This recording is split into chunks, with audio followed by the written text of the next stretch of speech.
राधे राधे भक्तों, आज पूर्णिमा का दिन है।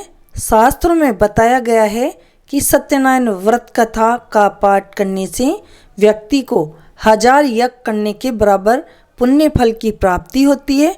सत्यनारायण भगवान व्रत कथा में भगवान विष्णु के सत्य स्वरूप के बारे में बताया गया है। इस व्रत का पाठ करने से घर में सुख समृद्धि का वास होता है और भगवान विष्णु की कृपा बनी रहती है। सत्यनारायण व्रत कथा का पहला अध्याय। एक समय की बात है, नैमिषारण्य तीर्थ में सौनकादिक 88,000 ऋषियों ने श्री सूत जी से पूछा, हे प्रभु, इस कलयुग में वेद विद्या रहित मनुष्यों को प्रभु भक्ति किस प्रकार मिल सकती है तथा उनका उद्धार कैसे होगा।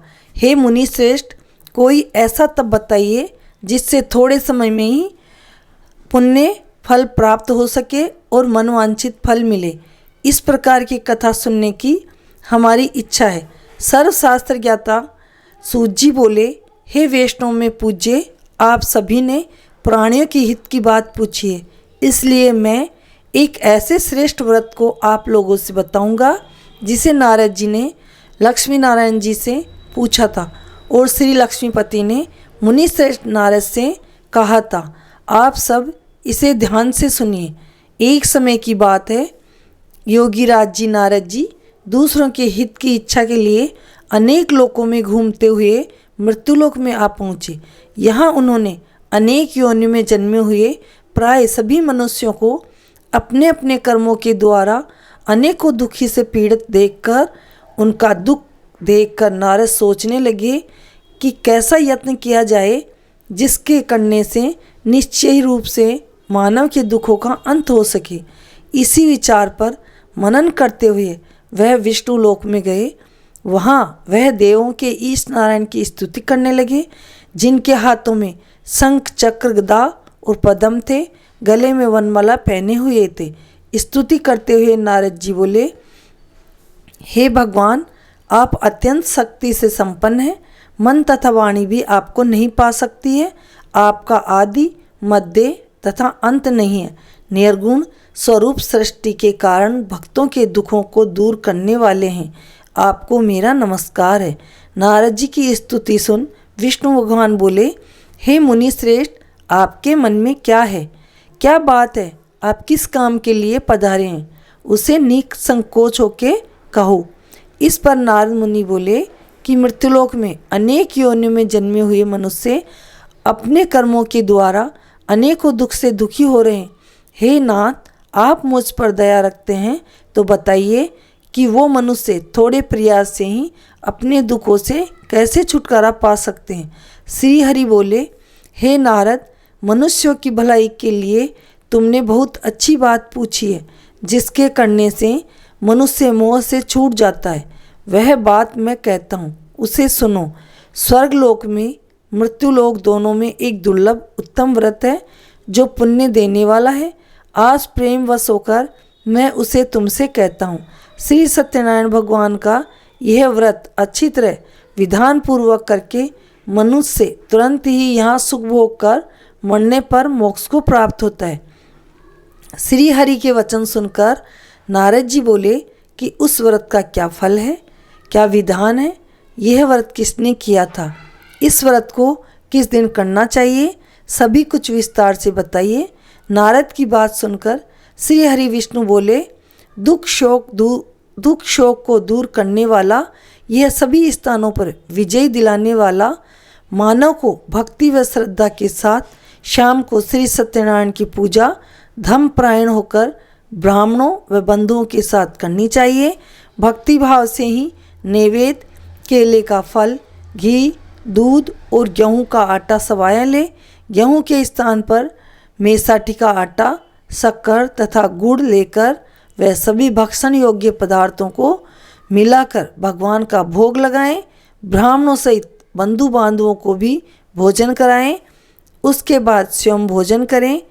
भजन कीर्तन के साथ भगवान की भक्ति में लीन हो जाएं। इस तरह से श्री सत्यनारायण भगवान का यह व्रत करने पर मनुष्य की सारी इच्छाएं निश्चित रूप से पूरी होती है। इस कलिकाल अर्थात कलयुग में मृत्युलोक में मोक्ष का यह बहुत ही सरल उपाय है। श्री सत्यनारायण व्रत कथा का पहला अध्याय संपूर्ण हुआ। बोलिए श्री सत्यनारायण भगवान की जय। श्री सत्यनारायण भगवान की व्रत कथा का दूसरा अध्याय। सूत जी बोले, हे ऋषियों, जिसने पहले समय में इस व्रत को किया था उसका इतिहास कहता हूँ, ध्यान से सुनो। सुंदर काशीपुर नगरी में एक अत्यंत निर्धन ब्राह्मण रहता था। भूख प्यास से परेशान वह धरती पर घूमता रहता था। ब्राह्मणों से प्रेम करने वाले भगवान ने एक दिन ब्राह्मण का वेश धारण कर उसके पास जाकर पूछा, हे विप्र, नित्य दुखी होकर तुम पृथ्वी पर क्यों घूमते हो? दीन ब्राह्मण बोला, मैं निर्धन ब्राह्मण हूँ, भिक्षा के लिए धरती पर घूमता हूँ। हे भगवान, यदि आप इसका उपाय जानते हो तो मुझे बताइए। वृद्ध ब्राह्मण कहता है कि सत्यनारायण भगवान मनवांचित फल देने वाले हैं, इसलिए तुम उनका पूजन करो। इसे करने से मनुष्य सभी दुखों से छूट जाता है। वृद्ध ब्राह्मण बनकर आए सत्यनारायण भगवान उस निर्धन ब्राह्मण को व्रत का सारा विधान बतलाकर अंतर्ध्यान हो गए। ब्राह्मण मन में सोचने लगा कि जिस व्रत को वृद्ध ब्राह्मण ने करने को कहा है मैं उसे जरूर करूँगा। ये निश्चय करने के बाद उसे रात में नींद भी नहीं आई। वह सवेरे ही उठा और उठकर सत्यनारायण भगवान के व्रत का निश्चय कर भिक्षा के लिए चला गया। उस दिन निर्धन ब्राह्मण को भिक्षा में बहुत सा धन मिला, जिससे उसने बंधु बांधवों के साथ मिलकर श्री सत्यनारायण भगवान का व्रत संपन्न किया।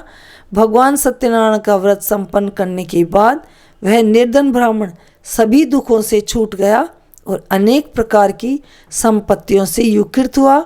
उसी समय से यह ब्राह्मण हर माह इस व्रत को करने लगा। इस तरह से सत्यनारायण भगवान के व्रत को जो मनुष्य करेगा वह सभी प्रकार के पापों से छूटकर मोक्ष को प्राप्त होगा। जो मनुष्य इस व्रत को करेगा वह भी सभी दुखों से मुक्त हो जाएगा। सूत जी बोले कि इस तरह से नारद जी से नारायण का कहा हुआ श्री सत्यनारायण व्रत को मैंने तुमसे कहा। हे विप्रो, मैं अब और क्या कहूँ? ऋषि बोले, हे मुनीश्वर, संसार में उस विप्र से सुनकर और किस किस ने इस व्रत को किया हम वह सब सुनना चाहते हैं। हमारे मन में इसके लिए श्रद्धा है, इसके लिए हमारे मन में बहुत से ही भक्ति भाव है। सूत जी बोले, हे मुनियों, जिस जिसने इस व्रत को किया है वे सब सुनो। एक समय वही विप्र धन और ऐश्वर्य के अनुसार अपने बंधु बांधवों के साथ इस व्रत को करने को तैयार हुआ। उसी समय एक लकड़ी बेचने वाला बुढ़ा आया और बाहर लकड़ियों को रखकर अंदर ब्राह्मण के घर में गया। प्यास से दुखी वह लकड़हारा उनको व्रत करते देख विप्र को नमस्कार कर पूछने लगा कि आप यह क्या कर रहे हैं? तो उन्होंने बताया कि व्रत कर रहा हूँ तथा इसे करने से क्या फल मिलता है, कृपया मुझे भी बताइए। ब्राह्मण ने कहा कि सब मनोकामनाओं को पूरा करने वाला यह सत्यनारायण भगवान का व्रत है। इसकी कृपा से ही मेरे घर में धन धान्य की वृद्धि हुई है।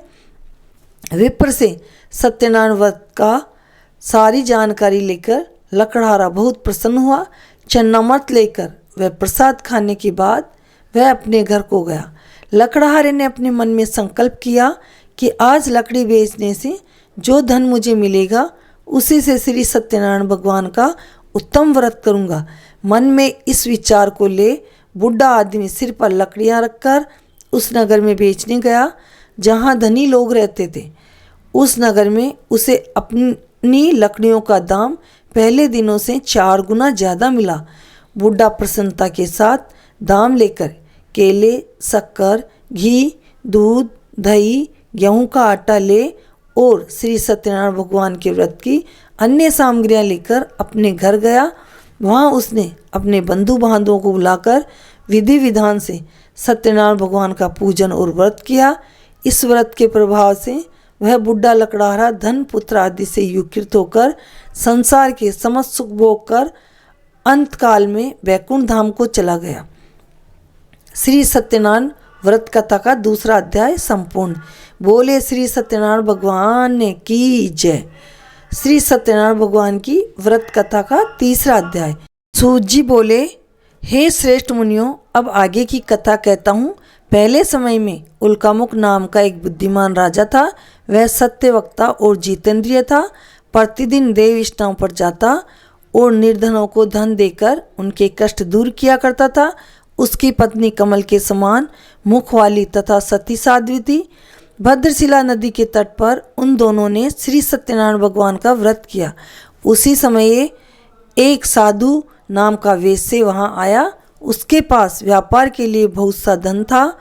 राजा को व्रत करते हुए देखकर विनय के साथ पूछने लगा, हे राजन, भक्ति भाव से पूर्ण होकर आप ये क्या कर रहे हैं? मैं सुनने की इच्छा रखता हूँ, तो आप मुझसे बताइए। राजा बोला, हे साधु, अपने बंधु बांधवों के साथ पुत्र आदि की प्राप्ति के लिए यह महाशक्तिवान श्री सत्यनारायण भगवान का व्रत व पूजन कर रहा हूँ। राजा के वचन सुन साधु आदर से बोला, हे राजन, मुझे इस व्रत का सारा विधान कहिए। आपके कथनानुसार मैं भी इस व्रत को करूँगा। मेरे भी कोई संतान नहीं है और इस व्रत को करने से निश्चित रूप से मुझे संतान की प्राप्ति होगी।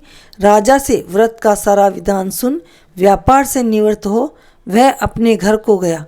साधु वैश्य ने अपनी पत्नी को संतान देने वाले इस व्रत का वर्णन कह सुनाया और कहा कि जब मेरे संतान होगी तब मैं इस व्रत को करूँगा। साधु ने इस तरह के वचन अपनी पत्नी लीलावती से कहे। एक दिन लीलावती पति के साथ आनंदित हो सांसारिक धर्म में प्रवृत्त होकर श्री सत्यनारायण भगवान की कृपा से गर्भवती हो गई और 10वें महीने में ही उसके गर्भ से एक सुंदर कन्या का जन्म हुआ। दिनों दिन वह ऐसे बढ़ने लगी जैसे कि शुक्ल पक्ष का चंद्रमा बढ़ता है। माता पिता ने अपनी कन्या का नाम कलावती रखा। एक दिन लीलावती ने मीठे शब्दों में अपने पति को याद दिलाया कि आपने जो सत्यनारायण भगवान के व्रत के लिए संकल्प लिया था उसे करने का समय आ गया है। आप इस व्रत को करिए। साधु बोला कि हे प्रिय, मैं इस व्रत को इसके विवाह पर करूँगा। इस प्रकार अपनी पत्नी को आश्वासन देकर वह नगर को चला गया। कलावती पिता के घर में वृद्धि को प्राप्त हुई। साधु ने एक बार नगर में अपनी कन्या को सखियों के साथ देखा तो तुरंत ही दूत को बुलाकर कहा कि मेरी कन्या के योग्य वर देखकर आओ। साधु की बात सुनकर दूत कंचनगर में पहुंचा। वहां देखभाल कर लड़की के लिए सुयोग्य वणिक पुत्र को ले आए। सुयोग्य लड़की को देखकर साधु ने बंधु बांधवों को बुलाकर अपनी पुत्री का विवाह उसके साथ कर दिया। लेकिन दुर्भाग्य की बात यह थी कि साधु ने अभी भी श्री सत्यनारायण भगवान का व्रत नहीं किया। इस पर श्री भगवान क्रोधित हो गए और श्राप दिया कि साधु को अत्यंत दुख मिले। अपने कार्य में कुशल साधु बनिया जामात सहित समुद्र के पास स्थित होकर रत्नपुर नगर में गया। वहां जाकर दामाद ससुर दोनों मिलकर चंद्रकेतु राजा के नगर में व्यापार करने लगे। एक दिन भगवान सत्यनारायण की माया से एक चोर राजा का धन चुराकर भाग रहा था। उसने राजा के सिपाहियों को अपना पीछा करते हुए देख चुपचाप वहीं धन को छुपा दिया जहां पर दोनों ससुर जवाई ठहरे हुए थे। राजा के सिपाहियों ने साधु वैश्य के पास राजा का धन पड़ा देखा तो वह ससुर जवाई दोनों को बांधकर प्रसन्नता से राजा के पास ले गए और कहा कि इन दोनों को 2 चोर पकड़कर लाए हैं, आप आज्ञा दे और कार्रवाई करें। राजा की आज्ञा से उन दोनों को कठिन कारावास में डाल दिया गया और उनका सारा धन भी छीन लिया गया। श्री सत्यनारायण भगवान के श्राप से साधु की पत्नी भी बहुत दुखी हुई। घर में जो धन रखा हुआ था उसे चोर चुरा कर ले गए। शारीरिक तथा मानसिक पीड़ा व भूख प्यास से अति दुखित हो अन्न की चिंता में कलावती एक ब्राह्मण के घर गई। वहां उसने श्री सत्यनारायण भगवान का व्रत होते देखा। फिर कथा भी सुनी। वह प्रसाद ग्रहण कर रात को घर आई तो माता ने उसे पूछा कि हे पुत्री, अब तक तुम कहाँ रही? तेरे मन में क्या है? कलावती ने अपनी माता से कहा, हे माता, मैंने एक ब्राह्मण के घर में श्री सत्यनारायण भगवान का व्रत देखा है। कन्या के वचन सुनते ही लीलावती भगवान की पूजन की तैयारी करने लगी। लीलावती ने परिवार व बांधों सहित सत्यनारायण भगवान का पूजन किया और उसने वर मांगा कि मेरे पति और दामाद शीघ्र घर आ जाएं। साथ ही यह भी प्रार्थना की कि हम सबका अपराध क्षमा करे। श्री सत्यनारायण भगवान इस व्रत से संतुष्ट हो गए और राजा चंद्रकेतु को स्वप्न में दर्शन दे कहा कि हे राजन, उन दोनों बंदी वेश्यों को छोड़ दो और तुमने उनका जो धन लिया है उसे वापस कर दो। अगर ऐसा नहीं किया तो मैं तेरा धन, पुत्र, राज्य आदि सब कुछ नष्ट कर दूंगा। राजा को यह सब कहकर वह अंतर्ध्यान हो गए। प्रातःकाल राजा ने सभा में अपना स्वप्न सुनाया। फिर बोले कि वणिक पुत्रों को केस से मुक्त कर सभा में लाओ। दोनों ने आते ही राजा को प्रणाम किया। राजा मीठी वाणी में बोले, हे महानुभावों, भाग्यवश ऐसा कठिन दुख तुम्हें प्राप्त हुआ है, लेकिन अब तुम्हें कोई भय नहीं है। ऐसा कहकर राजा ने उन दोनों को नए वस्त्र आभूषण भी पहनाए और जितना धन लिया था उससे दूना धन देकर उनको विदा कर दिया। दोनों वेश्य अपने घर को चल दिए। श्री सत्यनारायण व्रत का तीसरा अध्याय संपूर्ण। बोलिए श्री सत्यनारायण भगवान की जय। श्री सत्यनारायण भगवान की व्रत कथा का चौथा अध्याय। सूजी बोले, वेश्य ने मंगलाचार कर अपनी यात्रा आरंभ की और अपने नगर की ओर चल दिया। उसके थोड़ी दूर जाने पर एक दंडी वेशधारी श्री सत्यनारायण ने उनसे पूछा, हे साधु, तेरी नाव में क्या है? अभिमानवश वणिक हंसता हुआ बोला, हे दंडी, आप क्यों पूछ रहे हो? क्या धन लेने की इच्छा है? मेरी नाव में तो बेल व पत्ते भरे हुए हैं। वेश्य के कठोर वचन सुनकर भगवान बोले, तुम्हारा वचन सत्य हो। दंडी ऐसे वचन कहकर वहाँ से कुछ दूर जाकर बैठ गए। कुछ दूर जाकर समुद्र के किनारे बैठ गए। दंडी के जाने के बाद साधु वेश्य ने नित्य क्रिया करने के पश्चात नाव को ऊंची उठी देखकर अचंभा किया और नाव में बेल पत्ते आदि देखकर मूर्छित हो जमीन पर गिर पड़ा। मूर्छा खुलने पर वह अत्यंत शोक में डूब गया।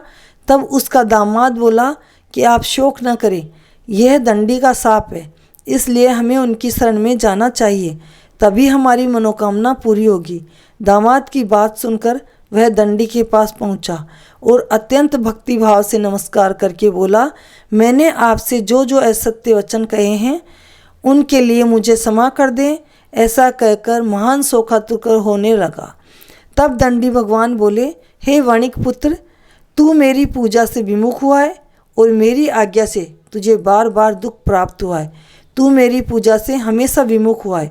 साधु बोला, हे भगवान, आपकी माया से ब्रह्मा आदि देवता भी आपके रूप को नहीं जानते, तब मैं अज्ञानी कैसे जान सकता हूँ? आप प्रसन्न होइए। अब मैं सामर्थ्य के अनुसार आपकी पूजा करूँगा। मेरी रक्षा करो और पहले के समान नौका में धन भर दो। साधु वेश्य के भक्तिपूर्वक वचन सुनकर भगवान प्रसन्न हो गए और उसकी इच्छा अनुसार वर देकर अंतर्ध्यान हो गए। ससुर जवाई जब नाव पर आए तो नाव धन से परिपूर्ण थी। फिर वहीं अपने अन्य साथियों के साथ सत्यनारायण भगवान का पूजन कर अपने नगर को चल दिए। जब नगर के नज़दीक पहुँचे तो दूत को घर भेजकर खबर दी कि साधु अपने दामाद सहित नगर के समीप आ गए हैं। दूत साधु की पत्नी को प्रणाम कर कहता है कि मालिक अपने दामाद सहित नगर के निकट आ गए हैं। दूत की बात सुनकर साधु की पत्नी लीलावती ने बड़े हर्ष के साथ सत्यनारायण भगवान का पूजन करा और अपनी पुत्री कलावती से कहा कि मैं अपने पति के दर्शन को जाती हूँ, तू कार्य पूर्ण करके शीघ्र आ जाना। माता के ऐसे वचन सुनकर कलावती जल्दी में प्रसाद छोड़कर अपने पति के पास चली गई। प्रसाद की अवज्ञा के कारण श्री सत्यनारायण भगवान रुष्ट हो गए और नाव सहित उसके पति को पानी में डुबो दिया। कलावती अपने पति को वहां ना पाकर रोती हुई जमीन पर गिर पड़ी। नौका को डूबा हुआ देख वह कन्या को रोता हुआ देख साधु दुखित हो बोला, हे प्रभु, मुझसे या मेरे परिवार से जो भी भूल हुई है उसे क्षमा करे। साधु के दीन वचन सुनकर श्री सत्यनारायण भगवान प्रसन्न हो गए और आकाशवाणी हुई, हे साधु, तेरी कन्या मेरे प्रसाद को छोड़कर आई है, इसलिए उसका पति अदृश्य हो गया है। यदि वह घर जाकर प्रसाद खाकर लौटती है तो इसे इसका पति अवश्य मिलेगा। ऐसी आकाशवाणी सुन कलावती घर पहुंचकर प्रसाद खाती है और फिर आकर अपने पति के दर्शन करती है। इसके बाद साधु अपने बंधु बांधवों सहित श्री सत्यनारायण भगवान का विधि विधान से पूजन करता है। इस लोक का सुख भोग कर अंत में स्वर्लोक को जाता है। श्री सत्यनारायण व्रत कथा का 4था अध्याय संपूर्ण। बोलिए श्री सत्यनारायण भगवान की जय। श्री सत्यनारायण भगवान की व्रत कथा का 5वां अध्याय। सूत जी बोले, हे ऋषियों, मैं और भी एक कथा सुनाता हूँ, उसे भी ध्यानपूर्वक सुनो। प्रजापालन में लीन तुंदध्वज के नाम का एक राजा था। उसने भी भगवान का प्रसाद त्याग कर बहुत ही दुख पाया।